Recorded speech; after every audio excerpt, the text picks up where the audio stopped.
Yeah, the moment I met him, I fell in love with him.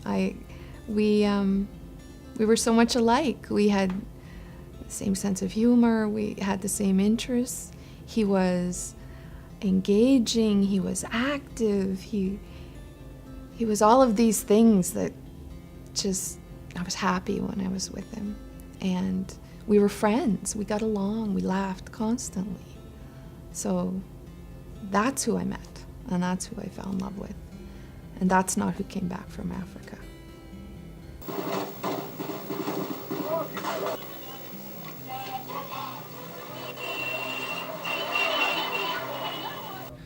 Well, when I returned from my mission, particularly my last mission that I was on, when I was in the military in the Congo or Uganda and Zaire, and when I came home, my wife was the first one that started to recognize the changes that I was undergoing. She started to notice that there was sleeplessness.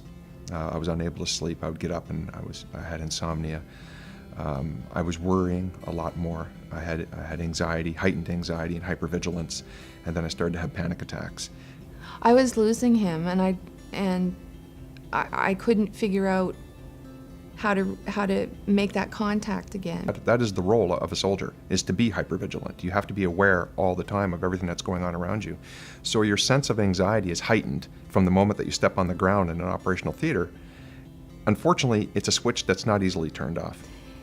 And I must have had my guard down that day, and he walked through the door, and that was the first time I think I really looked in a long time and said, oh my God, he's in so much pain. And after a while, it wears down on the body. It wears down the body, it wears down the mind, and then there's a breaking point. And usually if it goes far enough, then that's when it can develop into post-traumatic stress disorder. And this was just following the genocide in Rwanda within a 2-year time frame. So there were still a lot of people that were displaced. And displaced persons is something that is very, very difficult to describe. It's not just people that are nomadic and they're moving from one region to another. These are people that have absolutely nothing.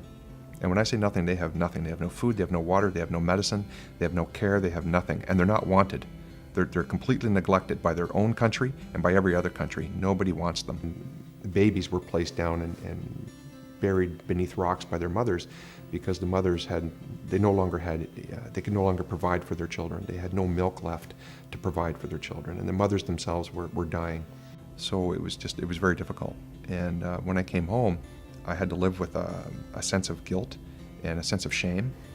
But I think part of the reason why he doesn't talk about it is because when he's here with me and with our son, he's dealing with the guilt of what he feels he's put us through. And to see that kind of suffering and then to have to leave it, I think is devastating, because you always think, maybe I should have stopped anyway. And I was hesitant to get help, because being a soldier, you're taught to not be what we call weak. You need to be strong all the time.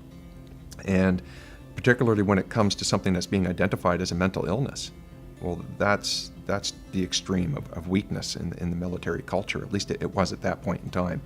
He's a different version of the guy I first met. We always say there's a part of him back in Africa, and maybe someday we'll go back and get it, or maybe it's not there anymore, I don't know. But the underlying person that he is, and that he was, is still there. So he's still